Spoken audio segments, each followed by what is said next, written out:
ETV ప్రేక్షకులకు నమస్కారం. శుభమస్తు కార్యక్రమంలో ఈరోజు గ్రహఫలం అంశానికి స్వాగతం. ఈనాటి గ్రహఫలం అంశంలో నేటి గ్రహాల స్థితిగతుల ఆధారంగా ద్వాదశ రాశుల వారికి కలిగే శుభాశుభ ఫలితాలని తెలుసుకుందాం.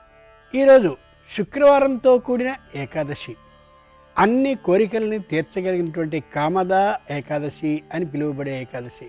ఆ కారణంగా మనోభీష్టాలు నెరవేరడానికి, తద్వారా కుటుంబంలో సుఖశాంతులు, ఆర్థికమైనటువంటి అభివృద్ధి కలగడానికి లక్ష్మీ నారాయణల్ని ద్వాదశ రాశుల వారు ఏ విధమైన విధి విధానాలతో అర్చించాలో ఆ విశేషాలను తెలుసుకుందాం. ఈరోజు కామదా ఏకాదశి అని అనుకున్నాం. కామదా ఏకాదశికి ఉన్న ప్రత్యేకత ఏమిటో మన ధర్మం శీర్షికలో తెలుసుకుందాం. ముందుగా నేటి పంచాంగం. స్వస్తి శ్రీ ప్లవనామ సంవత్సరం, ఉత్తరాయణం, వసంత ఋతువు, చైత్రమాసం, శుద్ధపక్షం. ఇక క్రమంగా మేషాది ద్వాదశ రాశుల వారి ఫలితాలని పరిశీలించి చూద్దాం. ముందుగా మేషరాశి.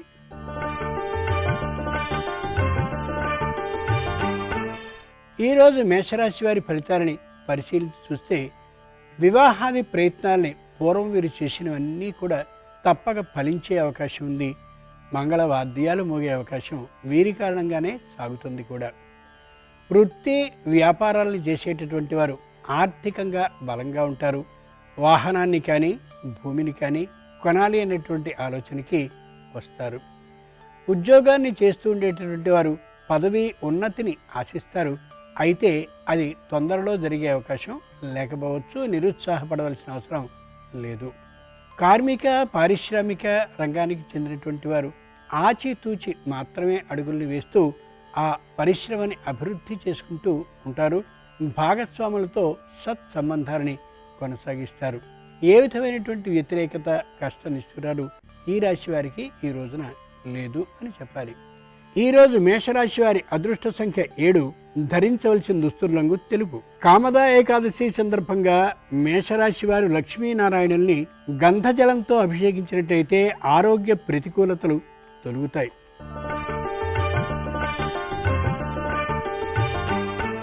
ఈరోజు వృషభ రాశి వారి ఫలితాలని పరిశీలించి చూస్తే, అనేకమైనటువంటి మానసిక సమస్యలతో ఆలోచనలో ఉంటారు వృషభ రాశి వారు. తీవ్రంగా ఆలోచించవలసిన విషయాలు ఏమాత్రం ఉండకపోవచ్చు, కానీ శారీరకమైనటువంటి అనారోగ్యం గురించిన ఆలోచన బలంగా ఉండొచ్చు. ఏదైనా శస్త్రచికిత్సని కానీ చేయించుకోవాలి అని వైద్యులు చెప్పినట్లయితే దాన్ని తొందరగా చేయించుకోవడం మంచిది, ఉత్తమం కూడా. ఉద్యోగాన్ని చేస్తూ ఉండేటటువంటి వారు ఆర్థికమైనటువంటి లాభాన్ని అపేక్షిస్తారు. అనుకున్నంత రాకపోయినప్పటికీ కూడా కొంతగా ఆర్థిక లాభం లభించే అవకాశం ఉంది. వృత్తి వ్యాపారాలను చేసేటటువంటి వారు పెద్దగా లాభాన్ని పొందకపోయినప్పటికీ కూడా తప్పక ధైర్యంగా కొనసాగించగలవనే ఆనందంతో ఉంటారు. కార్మిక పారిశ్రామిక రంగానికి చెందినటువంటి వారు పెట్టుబడిని చక్కగానే పెడతారు. అనుకున్నంత లాభం లభించకపోవచ్చు, కానీ తప్పక లాభం లభించే అవకాశం మాత్రం ఉంది. ఈరోజు వృషభ రాశి వారి అదృష్ట సంఖ్య 9. ధరించవలసిన దుస్తుల రంగు నలుపు. కామదా ఏకాదశి సందర్భంగా వృషభ రాశి వారు లక్ష్మీనారాయణుల్ని పసుపు జలంతో అభిషేకించినట్టయితే ఆకస్మిక ప్రతికూల పరిస్థితులు తొలగిపోతాయి.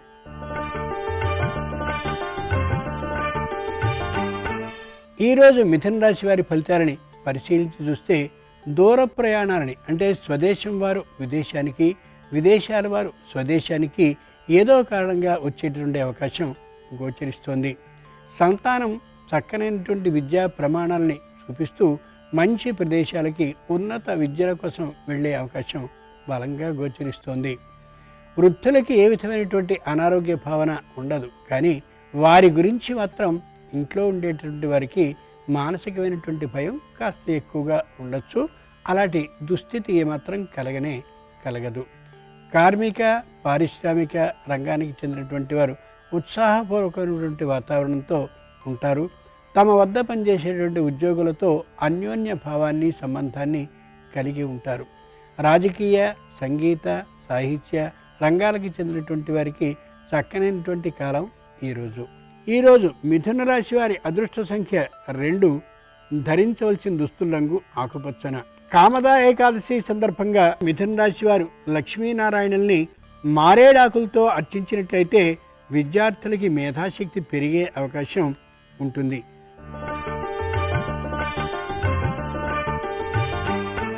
ఈరోజు కర్కాటక రాశి వారి ఫలితాలని పరిశీలించి చూస్తే మానసికంగా దృఢంగా ఉంటారు. అప్పు ఏమాత్రం చేయకూడదనే నిర్ణయంలో ఉంటారు. ప్రతి పని దాదాపుగా వాయిదా పడుతూ ఉన్నప్పటికీ కూడా ఏ విధమైన అధైర్యానికి లోను కానే కారు. కుటుంబంలో భార్యాభర్తల మధ్య అన్యోన్యతా బంధం మరింతగా ఉంటుంది. సంతానం ఎవరైనా అవివాహితులుగా ఉన్నట్టయితే వారి వివాహం కోసం తీవ్ర ప్రయత్నాన్ని చేస్తూ ఉంటారు. దాదాపుగా అది ఫలించవచ్చు. ఆప్తులు, బంధువులు, మిత్రులు అయినటువంటి వారికి సహాయాన్ని చేస్తూ ఉంటారు. సహకారాన్ని కూడా పొందే అవకాశం ఉంది. ఉద్యోగాన్ని చేస్తూ ఉండేటటువంటి వారు ఉద్యోగం గురించినటువంటి భయంతో కనిపిస్తూ ఉంటారు మానసికంగా. అలాంటి భయపడవలసిన అవసరం మాత్రం ఏమీ లేనేలేదు. అంకిత భావంతో మాత్రం ఉద్యోగాన్ని చేసుకుంటూ ఉండడం అవసరం. ఈరోజు కర్కాటక రాశి వారి అదృష్ట సంఖ్య 3. ధరించవలసిన దుస్తుల రంగు పసుపు. కామదా ఏకాదశి సందర్భంగా కర్కాటక రాశి వారు లక్ష్మీనారాయణుల్ని నారికేళ జలంతో అభిషేకించినట్టయితే స్థిరాస్తి కొనుగోలు ప్రయత్నాలు సానుకూలపడతాయి.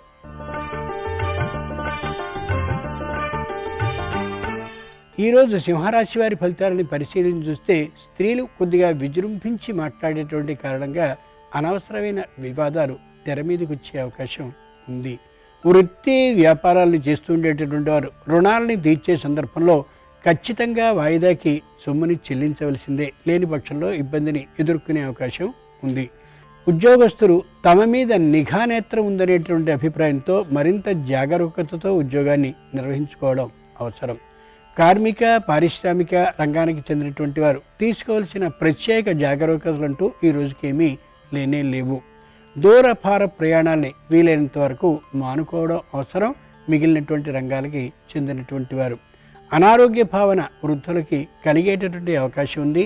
కుటుంబంలో ఉన్నవారందరూ కూడా ధైర్యాన్ని చెప్తూ ఉండడం, అవసరమైనటువంటి ఔషధ సేవని చేయిస్తూ ఉండడం అవసరం. ఈరోజు సింహరాశి వారి అదృష్ట సంఖ్య 4. ధరించవలసిన దుస్తుల రంగు పసుపు పచ్చన. కామదా ఏకాదశి సందర్భంగా సింహరాశి వారు సంపెంగలతో లక్ష్మీనారాయణుల్ని అర్చించినట్లయితే రుణ సమస్యలు క్రమంగా తొలగుతూ వెడతాయి.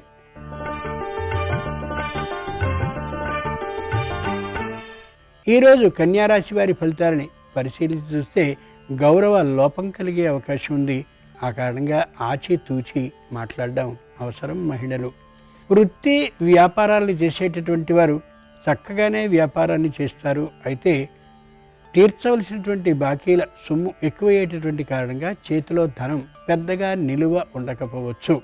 ఉద్యోగాన్ని చేస్తూ ఉండేటటువంటి వారు వాహనాన్నో అలాగే ఇతరమైనటువంటి గృహోపకరణ సామగ్రినో కొనేటటువంటి కారణంగా ఆర్థికంగా లోటుతో ఉండే అవకాశం గోచరిస్తోంది. కార్మిక పారిశ్రామిక రంగానికి చెందినటువంటి వారు చేస్తున్నటువంటి పరిశ్రమకు అనుబంధంగా మరో పరిశ్రమని ఏర్పాటు చేయాలనే ఆలోచనతో ఉంటారు. అది సాధ్యపడకపోవచ్చు. సంతానం విద్యార్థి దశలో కానీ ఉన్నట్లయితే చదువు విషయం మీద అంత శ్రద్ధని చూపించకపోయే విధానం గోచరిస్తోంది. తల్లిదండ్రులు వారికి చదువు చెప్పే గురువులు పట్టించుకుని తీరవలసిందే. ఈరోజు కన్యారాశి వారి అదృష్ట సంఖ్య 2. ధరించవలసిన దుస్తుల రంగు ఎరుపు. కామదా ఏకాదశి సందర్భంగా కన్యారాశి వారు లక్ష్మీనారాయణుల్ని కనకాంబరాలతో అర్చించినట్లయితే అనారోగ్య భావనలు రానే రావు.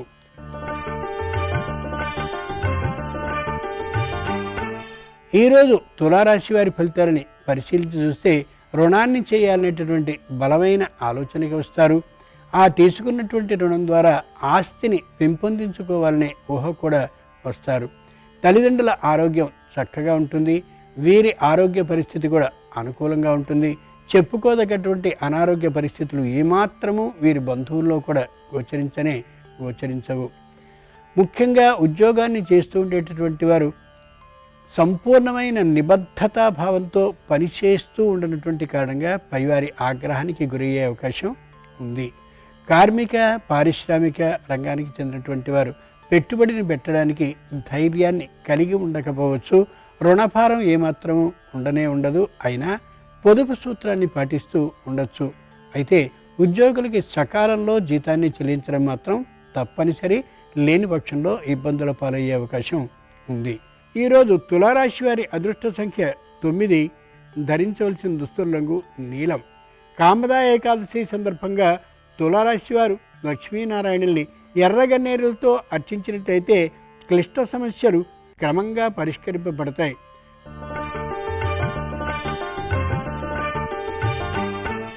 ఈరోజు వృశ్చిక రాశి వారి ఫలితాలని పరిశీలించి చూస్తే ఆచితూచి మాట్లాడడంతో పాటు తమ వ్యవహార విధానాన్ని, తమ ఆలోచన దృక్పథాన్ని పూర్తిగా మార్చుకోవడం ఎంతైనా అవసరం.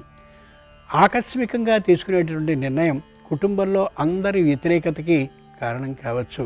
కాబట్టి ఏ నిర్ణయాన్ని చేయదలిచినా కుటుంబ సభ్యులతోనూ, అలాగే తమ అభివృద్ధిని కోరేటటువంటి శ్రేయస్కాంక్షలతోనూ ఆలోచించి తీసుకోవడం మాత్రమే సరైనటువంటి పని.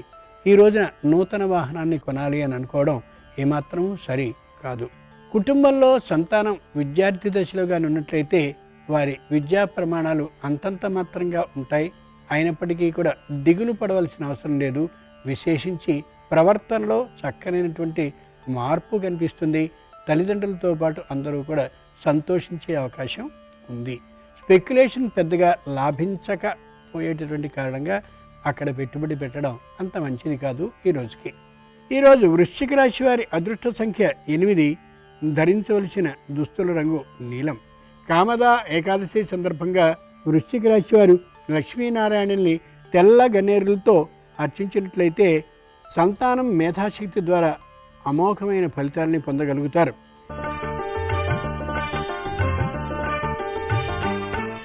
ఈరోజు ధనురాశి వారి ఫలితాలని పరిశీలించి చూస్తే తప్పనిసరిగా మాట నిదానంగా మాట్లాడి తీరవలసిందే.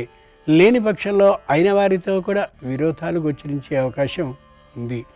కుటుంబంలో జరిగినటువంటి వ్యతిరేకమైనటువంటి పరిస్థితుల్ని బంధువులతో, మిత్రులతో, ఆప్తులతో పంచుకోవడం ఏమాత్రం సరైనటువంటి పని కానే కాదు. ముఖ్యంగా ఆర్థికమైనటువంటి ఖర్చు విషయంలో జాగ్రత్తగా ఆచితూచి వ్యవహరించాలి. లేని పక్షంలో ఆర్థికమైనటువంటి లోటుకి ఖచ్చితంగా గురయ్యే అవకాశం ఉంది. తల్లిదండ్రుల దగ్గర నుంచి సొమ్ము తీసుకోవడం, అత్తమామలతో విరోధాన్ని పెంచుకోవడం, ఆప్తులైనటువంటి వారితో మాటలను తోలనాడడం కారణంగా శత్రుభావం బాగా పెరిగే అవకాశం ఉంది. శారీరకంగా అనారోగ్య పరిస్థితిని కూడా ఎదుర్కోవచ్చు. ఎక్కువ ఔషధాలను వినియోగించడం కూడా ఈ అనారోగ్యానికి కారణం కావచ్చు. ఈరోజు ధనురాశి వారి అదృష్ట సంఖ్య 2, ధరించవలసిన దుస్తుల రంగు ఆకుపచ్చన.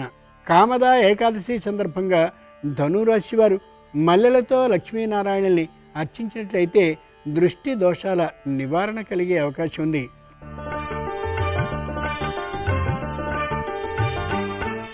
ఈరోజు మకర రాశి వారి ఫలితాలని పరిశీలించి చూస్తే వ్యాపారాలు పెద్దగా నడవనటువంటి కారణంగా సొంత ఊరికి వెళ్ళాలనేటువంటి ఆలోచనకి వస్తారు. కుటుంబంలో గృహిణి కారణంగా తాత్కాలికమైన అశాంత భావం ఉండొచ్చు. కార్మిక, పారిశ్రామిక రంగానికి చెందినటువంటి వారు మాటల దూకుడుతనం కారణంగా ఉద్యోగస్తులతోనూ భాగస్వాములతోనూ విరోధ భావాన్ని కలిగి ఉండొచ్చు. ఉద్యోగాన్ని చేస్తూ ఉండేటటువంటి వారు మాటని అదుపులో ఉంచుకున్నప్పటికీ కూడా చేతల్లో వ్యతిరేక భావాన్ని ప్రదర్శించే కారణంగా పరిస్థితులు తారుమారయ్యే అవకాశం ఉంది. సంతానం విద్యార్థి దశలో చక్కనైనటువంటి విద్యా ప్రమాణాలను చూపిస్తారు. అయితే అనుకున్నటువంటి శాతం లభించకపోవచ్చు. ముఖ్యంగా క్రీడల మీద దృష్టి వారికి పెరిగే అవకాశం బాగా ఉంది. తల్లిదండ్రులు గమనించుకోగలగాలి. ఈరోజు మకర రాశి వారి అదృష్ట సంఖ్య 7, ధరించవలసిన దుస్తుల రంగు ఎరుపు. కామదా ఏకాదశి సందర్భంగా మకర రాశి వారు లక్ష్మీనారాయణుల్ని నందివర్ధనాలతో అర్చించినట్లయితే వ్యవహార దక్షత వృద్ధి అయ్యే అవకాశం ఉంది.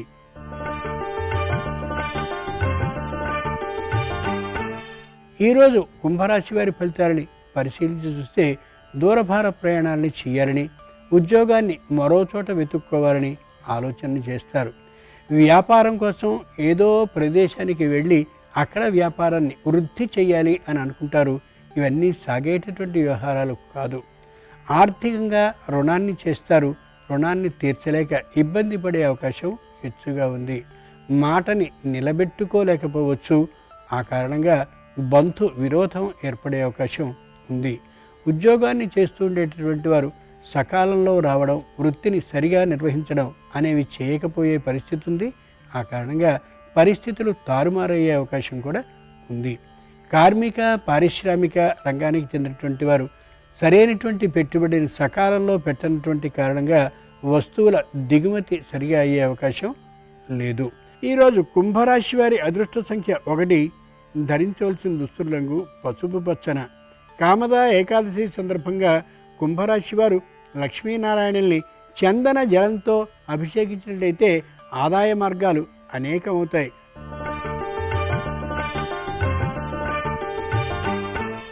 ఈరోజు మీనరాశి వారి ఫలితాలని పరిశీలించి చూస్తే అహంకార భావంతో ఉంటారు.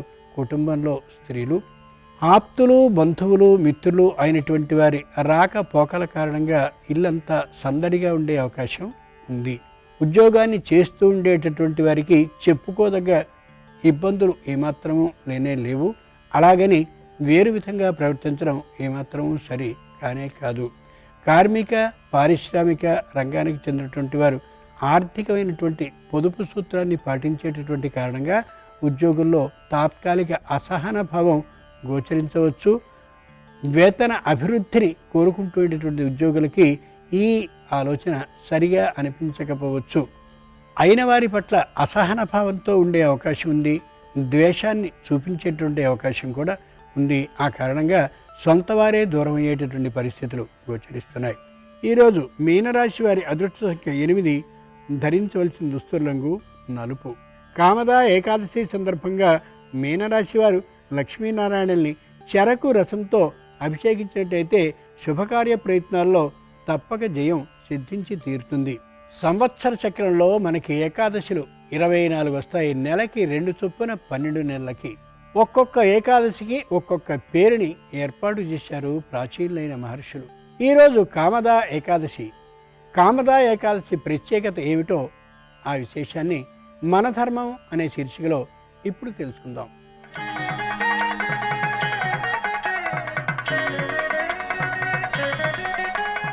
కామ అంటే మనోభిష్టాన్ని ఇచ్చేటటువంటి ఏకాదశి కామదా ఏకాదశి. సంతానం ఉన్నట్లయితే సంతానం విద్యలో అభివృద్ధిని సాధించాలి అని కోరుకోవడం కామదా ఏకాదశి నాడు తప్పక ఫలించేటటువంటి అవకాశాన్ని ఇస్తుంది.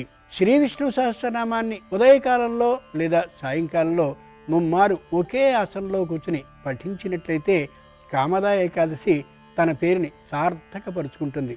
సంతానం లేనటువంటి వారికి సంతాన లాభం, సంతానం ఉన్నటువంటి వారికి అభివృద్ధి సంతానానికి కలిగేటటువంటి అవకాశం, భార్యాభర్తల మధ్య అన్యోన్యతా భావం లేకపోయినట్లయితే అన్యోన్య బంధం పెరిగే అవకాశం, అలాగే నూతనమైనటువంటి వస్తు వాహనాలని కొనుక్కోవాలి అని కానీ అనుకున్నట్లయితే అవి సిద్ధించేటటువంటి అవకాశం తప్పక లభించి తీరుతుంది.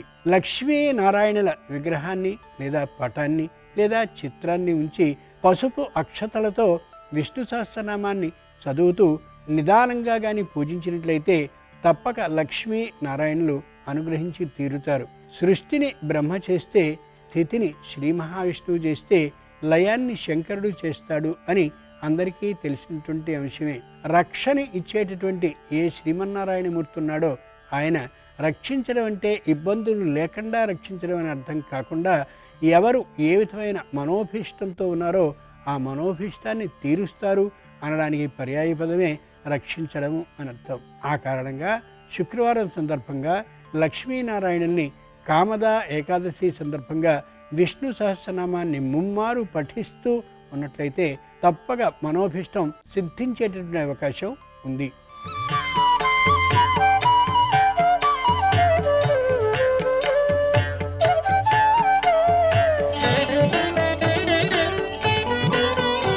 శుభమస్తు కార్యక్రమంలో గృహబలం అంశానికి స్వాగతం. సహజసిద్ధంగా వాస్తుశాస్త్రంలో మనకి కొన్ని ముఖ్యమైనటువంటి అంశాలు సిరిని ప్రసాదించడానికి సహకరిస్తాయి. దానిలో భాగంగానే నీటికి అత్యంత విశిష్టవంతమైనటువంటి విలువ ఉంది. అందుకే మనం గృహాన్ని ప్రారంభించేటప్పుడు కూడాను బోరింగు అనేటువంటిది ఆ ఇంటి ప్రాంగణంలో ఈశాన్యం వైపు తప్పనిసరిగా ఏర్పాటు చేసి ఆ నీటినే మనం గృహం కట్టేటప్పుడు వాడుకోవడం జరుగుతుంది. అయితే ప్రభుత్వానికి సంబంధించినటువంటి పంపు నీళ్లు అది స్టాక్ కావాలి ఉంచుకోవాలి అనుకునేటువంటి వాళ్ళు అండర్ గ్రౌండ్లో వాటర్ని ఉంచేటువంటి విధి విధానాన్ని ఏర్పాటు చేసుకుంటూ ఉంటారు.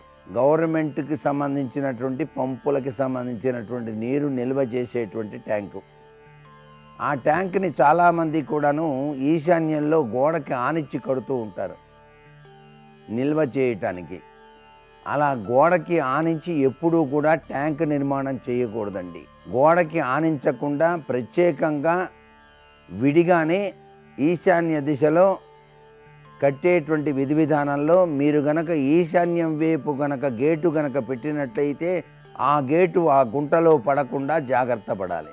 గేటు గుంటలో పడిందా అనేక అనర్థాలు రావడానికి ఆస్కారం ఉంటుంది. వాస్తుశాస్త్రంలో ప్రతిదీ కూడాను నిశితంగా చూసి ఏర్పాటు చేసుకోవాలి తప్ప ఇది వాటర్ కదా ఏం పర్వాలేదు ఈశాన్యంలో ఉంటుంది, లోతైన గుంట తీసేస్తున్నాం పర్వాలేదు అని చెప్పేసి కట్టుకుంటే ఆ గుంట కాస్త మీ గేట్లో పడ్డదనుకోండి, దానివలన అనేక అనర్థాలు వస్తాయి. పిల్లల అభివృద్ధిలో కూడాను చాలా తేడాలు వస్తాయి.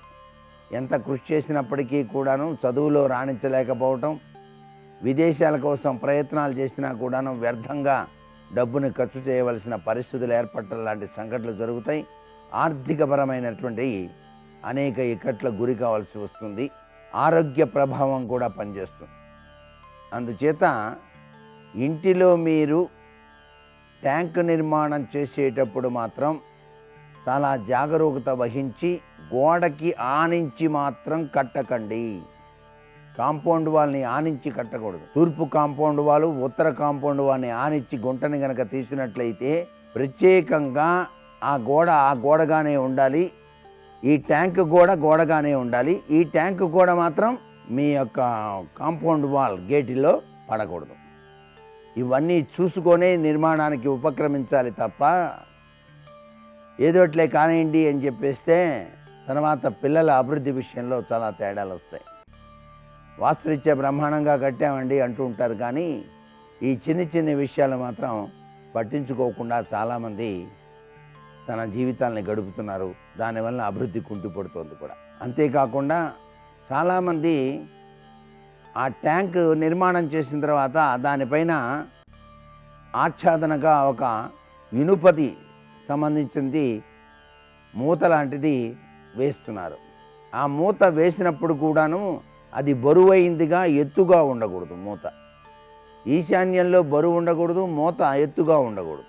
ఎత్తైనది బరువైనది కాకుండా ఉండే విధంగా అమర్చుకున్నట్లయితే వాస్తుశాస్త్రంలో బరువులు అనేటువంటి వాటికి కూడా ఎక్కువ విలువ ఇవ్వటం జరుగుతుంది. కాబట్టి మిగతా స్థానం కన్నా కట్టినటువంటి వాటి మీద అమర్చినటువంటి బరువు అత్యధికంగా ఉన్నట్లయితే తేడాలు వస్తాయి. ఆగ్నేయం కన్నా ఈశాన్యంలో బరువు ఎక్కువైందనుకోండి, డబ్బులు అసలు నిలవవు. వచ్చిన డబ్బులు వచ్చినట్టు అయిపోతూనే ఉంటాయి. ఎంత సంపాదించినా బీరువాలోకి మాత్రం చేరవు. ఇంటి యజమాని కోపం రాక ఏమవుతుంది? ఎప్పుడూ కూడా చింతకి మూల కారణం ధనం అండి. ధనం బాగా సంపాదిస్తుంటే ఆనందంగా ఉంటాడు మనిషి. ఏమాత్రం ధనంలో లోపం వచ్చినా ఆ మనిషికి కోపంతో ప్రారంభమవుతుంది. తర్వాత అనారోగ్యాలు వస్తాయి, చింత వస్తుంది. అందుకనే చింతలేని జీవితం కావాలంటే ఇంటి యజమానికి ధనలక్ష్మి ఆగమనం ఎక్కువ ఉండాలి. ఇంటిల్లిపాది కూడాను ఆ ఇంటి యజమానికి సహకరించాలి. ఇలాంటి పని చేస్తున్నారా, చాలా సంతోషం అండి అని చెప్పేసి ఆయన్ని ప్రోత్సహించాలి. అండర్ గ్రౌండ్ వాటర్ ట్యాంక్ స్థలం ఈశాన్య దిశలో కట్టేటప్పుడు మాత్రం చాలా జాగరూకత వహించాలి అని చెప్పే శాస్త్రం. అలాగే ఓవర్ హెడ్ ట్యాంక్ డాబా పైన నైరుతిలో కడుతూ ఉంటారు చాలామంది. నైరుతిలోనే కట్టాలి. కట్టేటప్పుడు మాత్రం 4 వైపులా కూడా ఖాళీ ఉండాలి, తిరగటానికి వీలుగా. ఆ డాబా పైన కట్టేటప్పుడు కూడాను ఆ యొక్క గ్రౌండ్ ఫ్లోర్ని ఆనిచ్చి కట్టకూడదు. గ్రౌండ్ ఫ్లోర్లో ఆనిచ్చి కట్టి దాని కింద యజమాని నిద్రపోయాడనుకోండి, నరాలకి సంబంధించిన రుగ్మతలతో బాధపడాల్సి వస్తుంది. వాస్తు శాస్త్రవేత్తని సంప్రదించి నిర్మాణం చేయండి. ఆయము అనేటువంటిది బ్రహ్మస్థానం. ఆ బ్రహ్మస్థానంలోకి ఎటువంటి పరిస్థితుల్లోనూ కూడాను ఆ యొక్క వాటర్ ట్యాంక్కి నిర్మాణం చేసేటువంటి ఆ యొక్క బరువైనటువంటి ఇవి పడకూడదు బ్రహ్మస్థానంలో, పైనుంచి దెబ్బ కొట్టినట్టు అవుతుంది. అంచేత దాన్ని కూడా చాలా జాగ్రత్తగా చూసుకోవాలి. ఇవన్నీ కూడా వాస్తుశాస్త్రంలో చాలా ముఖ్యమైన విషయాలు. మరికొన్ని ముఖ్య విషయాలు రేపటి శుభమస్తు కార్యక్రమంలో తెలుసుకుందామా. మరి సర్వే జనా సుఖినో భవంతు.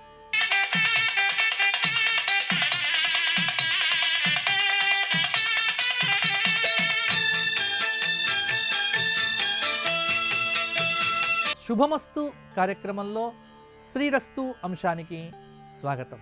ఈరోజు చైత్రమాసం శుక్లపక్షం ఏకాదశి, ఈ రోజున శుక్రవారం.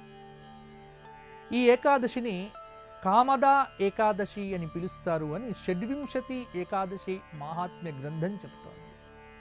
కామద అంటే కోరిన కోరికను తీర్చేటువంటి ఏకాదశి కామదా ఏకాదశి అని. ఈ కామదా ఏకాదశి వ్రతం చేస్తున్నట్లయితే ఏ కోరికతో ఈ వ్రతం చేస్తావో ఆ కోరిక మరల వచ్చే సంవత్సరం కామద ఏకాదశి వరకు తీరుతుంది అని పురాణ వచనం. మరి ఈ రోజున శుక్రవారం రావటం, అమ్మవారికి ఇష్టమైనటువంటి వారం కాబట్టి సాయంకాలము లలితా సహస్రనామ స్తోత్రము, ఉదయకాలము లేదా మధ్యాహ్నం అభిజిత్ లగ్నంలోనైనా విష్ణు సహస్రనామ స్తోత్ర పారాయణం ఈరోజు చేయటం చాలా విశేషమైనటువంటి అనుగ్రహాన్ని పొందించడం అవుతుంది. కాబట్టి విష్ణు సహస్రనామ స్తోత్ర పారాయణం చేయటం వల్ల సకల అరిష్టాలు తొలుగుతాయి. అంగగ్రహ ఉపగ్రహ షష్ఠ్యంశ రిఫ షష్ఠ అష్టమ స్థానాదుల్లో ఉన్నటువంటి గ్రహముల యొక్క దోషములన్నీ కూడా తీర్చుకోవటానికి ఈ ఏకాదశి విష్ణు సహస్రనామ స్తోత్ర పారాయణము చక్కగా ఉపయోగపడుతుంది. ప్రతి ఒక్కరూ ఈరోజు విష్ణు సహస్రనామ స్తోత్ర పారాయణము అభిజిత్ లగ్నంలో చేయటము, మధ్యాహ్నము, సాయంకాలం ప్రదోషకాలంలో, సంధ్యాకాల సమయంలో, సూర్యాస్తమయ సమయంలో, గోధూలిక ముహూర్తంలో లలితా సహస్రనామ స్తోత్ర పారాయణం చేయటం వల్ల సకల శ్రేయస్సులు కలుగుతాయి. ఇక సదాచార విషయంలో పుట్టినరోజు నాడు 7 చిరంజీవులను స్మరించాలి అని శాస్త్రం చెబుతోంది. ప్రతి వారు తమ పుట్టినరోజు ఏ రోజైతే ఆ రోజున ఉదయం లేవగానే పెద్దవారైతే అక్షతలు తీసుకొని 7 చిరంజీవుల పేర్లు చెప్పి పిల్లల మీద వెయ్యాలి అని మనకు శాస్త్రవచనం. ఆ 7 ఎవరు అంటే అశ్వత్థామ, బలిహి, వ్యాసః, హనుమాన్, విభీషణః, కృపశ్చ, పరశురామశ్చ సప్తైతే చిరజీవినః. సప్తైతాన్ సంస్మరేన్నిత్యం మార్కండేయమథాష్టమం జీవేత్ వర్షశతం ప్రాజ్ఞః అపమృత్యు వివర్జితః. ఈ 7 స్మరణ చేసి 8వ స్వరూపంగా మార్కండేయుణ్ణి స్మరించి పిల్లల మీద అక్షతలు వేస్తే అపమృత్యు దోషములు తొలగిపోతాయి, దీర్ఘాయుష్యం కలుగుతుంది అని శాస్త్రవచనం. స్వస్తి.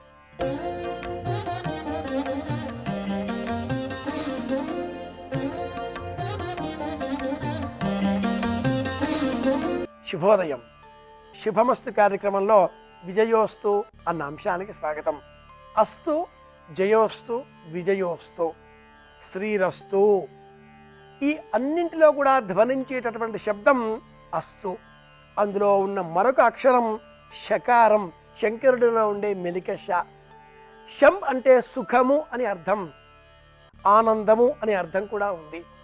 సుఖము ఆనందము ఎక్కడ ఉంటాయో అక్కడ విజయం ఉంటుంది. ఇందు నిమిత్తమై ఈశ్వరుని అనుగ్రహం కావాలి, ఈశ్వరి అనుగ్రహం కూడా కావాలి. ఈశ్వరుడిని విరిచి ఈశ్వరుడి వేరుగా ఉండదు. నశివేన వినాదేవి దేవ్యాచర వినా శివ అని చెప్పుకుంటూ ఉంటాం కదా. అంటే చంద్రుడిని విలిచి వెన్నెల ఎలా ఉండలేదో అలాగే శివా శివ ఒక్కరే. శుక్రవారం నాడు మహాలక్ష్మీదేవిని ఎరుపు రంగు పుష్పాలతో అర్చిస్తే అలాంటి ఆనందం మనకు లభిస్తుంది. మందార పుష్పాలతో అమ్మవారిని అర్చిస్తే అలాంటి సంతోషం మన ఇంట్లో పాదుకల్పబడుతుంది. ప్రత్యేకంగా ఈశ్వరానుగ్రహం పొందగోరిన వారంతా కూడా ఈశ్వరిని ఉపాసించాలి అంటారు సాధకులు.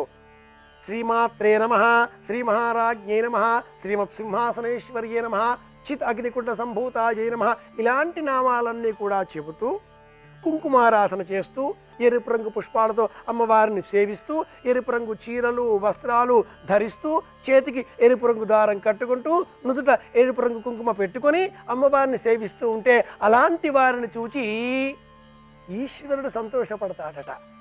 ఆయనకు ఏదీ అక్కరలేదు, ఎవరో ఏదో అడిగారు అన్న మాట మేరకు అర్ధాంగి ఆ పార్వతీదేవి కోరిన కోరిక మేరకు ఇల్లు నిర్మించుకొని కూడా ఆ ఇల్లు కూడా ఒక భక్తుడు అడిగాడు అని రావణుడు అడిగిన మరుక్షణం ఆ ఇంటిని ఇచ్చేసినట్లుగా కూడా పురాణ కథనాలు చెబుతాయి. కనుక ఈశ్వరుని ఆరాధన చేస్తే ఈశ్వరుడు ఆనందిస్తాడు. విజయం పొందాలి అంటే అర్ధనారీశ్వర తత్వం కూడా ఒకటి ఉంది. సంపూర్ణంగా ఈశ్వరుని మాత్రమే మనం ఆరాధన చేస్తే ఈశ్వరుడు ఆనందించవచ్చునుగాక, కానీ భర్తను నిర్లక్ష్యం చేస్తే ఏ ఇల్లాలు మాత్రం భరిస్తుంది? కనుక శుక్రవారం నాడు విశేషంగా ఈశ్వర ఆరాధన కూడా అదృష్టాన్ని పొందే నిమిత్తమై మనం పాటించవలసిన పరిహారం అవుతుంది. విజయం పొందాలి అంటే డబ్బు కావాలి, డబ్బు కంటే కూడా మించి మనోధైర్యం కావాలి. మానసిక స్థైర్యంతో స్థిర విశ్వాసంతో చేపట్టిన ప్రతి పని కూడా విజయవంతంగా పూర్తి చేయాలి అంటే, గుండె బలం పెరగాలి అంటే, ఈశ్వరి అనుగ్రహం పొందాలి అంటే ఈశ్వర ఆరాధన చేయాలి. కనుక శుక్రవారం నాడు ప్రత్యేకంగా నమకాన్ని విన్నా లేక ఓం నమ శివాయ అనే పంచాక్షరి మహామంత్రాన్ని జపం చేసినా లేక శివాలయంలో ఈశ్వర అలంకరణ నిమిత్తమే రుద్రాక్ష దండను బహుమానంగా అందించిన అదృష్టం వరిస్తుంది. ఈశ్వరారాధన చేసే నిమిత్తమై శివభక్తులకు మేలు కలిగించే విధంగా శివాలయంలో బిల్వం మొక్కను నాటి సంరక్షణ చేయాలి. అలాగే శివాలయాన్ని ఊడ్చిన పరిశుభ్రపరిచిన శివాలయంలో పరివ్రాజకుడిగా పరిచారకుడిగా సర్వసంగ పరిత్యాగిగా అన్నీ విడిచిపెట్టి మానసికంగా ఏ కోరిక లేకుండా శివాలయ నిర్మాల్యం తుడిచే విధంగా మనకు మనం ఆలయ పరిచారకులుగా మారి పనిచేస్తే కూడా ఈశ్వరుడు సంతోషిస్తాడు. ఏ విధమైనటువంటి ఆశ లేకుండా శివాలయాలలో పని చేయాలి.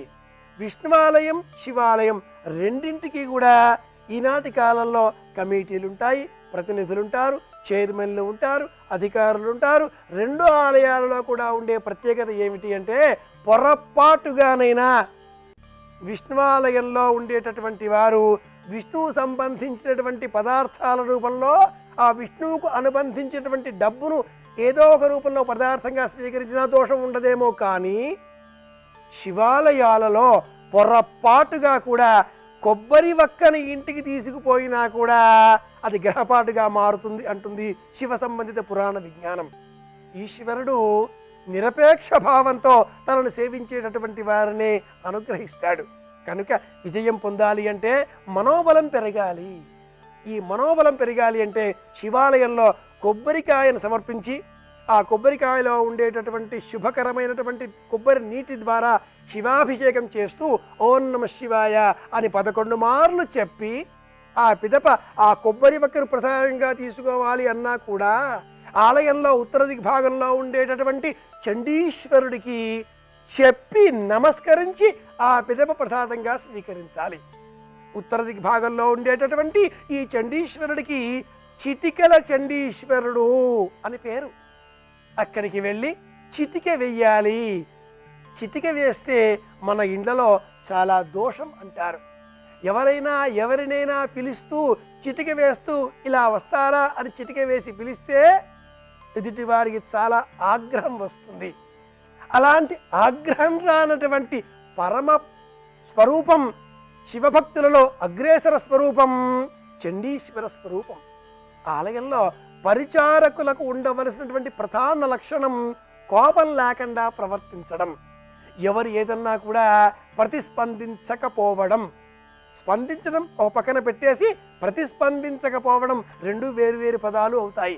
మనస వాచ కర్మణ త్రికరణ శుద్ధిగా కోపం లేకుండా ప్రవర్తించేటటువంటి పరమదైవం చండీశ్వరుడు. అలాంటి భావన మనకు రావాలి. కనుకనే అక్కడికి వెళ్ళి చిటిక వేస్తాం.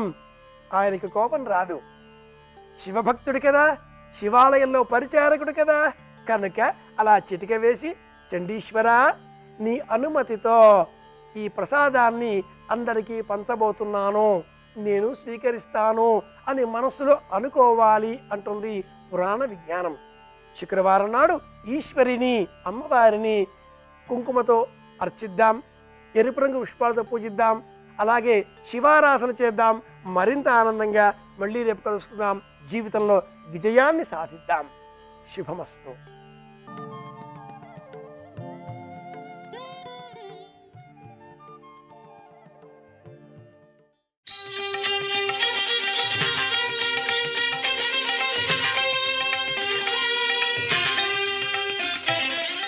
ఈ శరీరాన్ని భగవంతుడిచ్చి ఆ శరీరమును అడ్డుపెట్టి పాపపుణ్యముల యొక్క ఫలితాన్ని దుఃఖంగా సుఖంగా అనుభవింపచేస్తుంటాడు.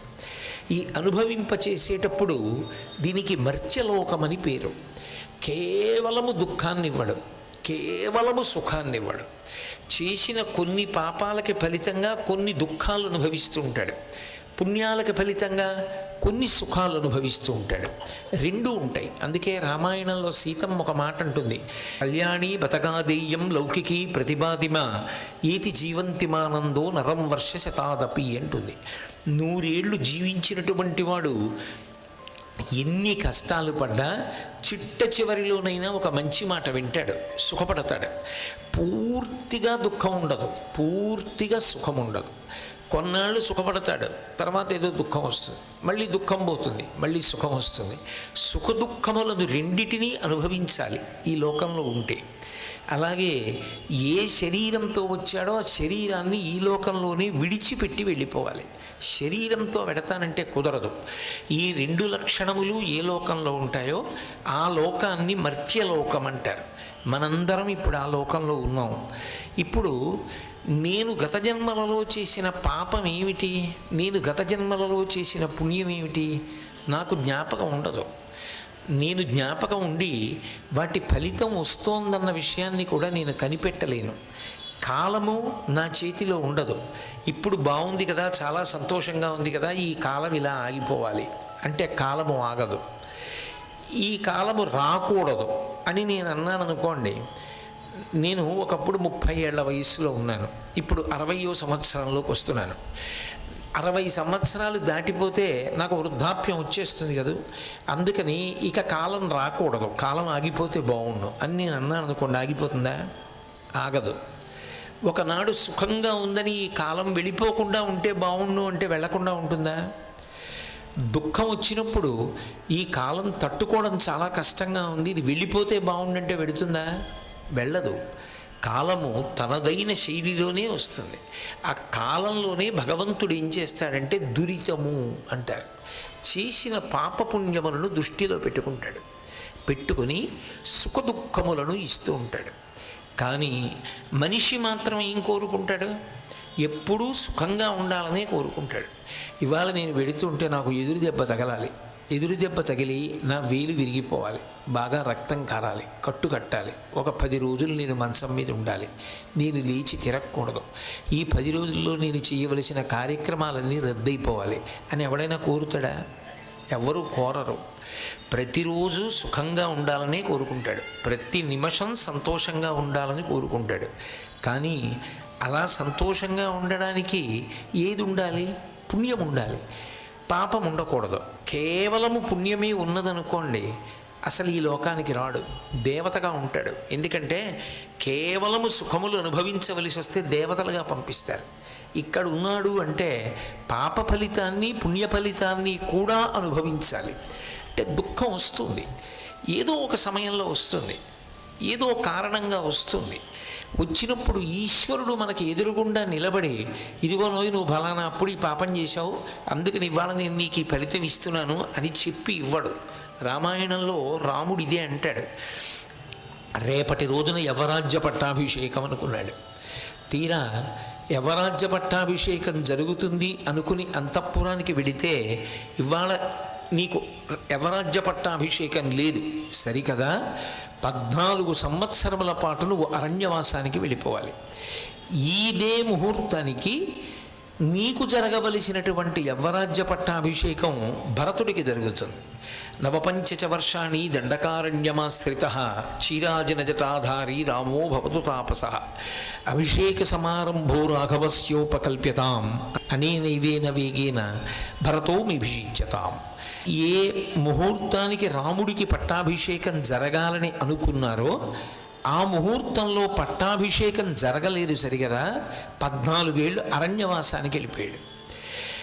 ఏ ముహూర్తానికి భరతుడికి పట్టాభిషేకం లేదనుకున్నారో ఆ ముహూర్తానికి భరతుడికి యవ్వరాజ్య పట్టాభిషేకం జరగాలని సంకల్పం చేశారు.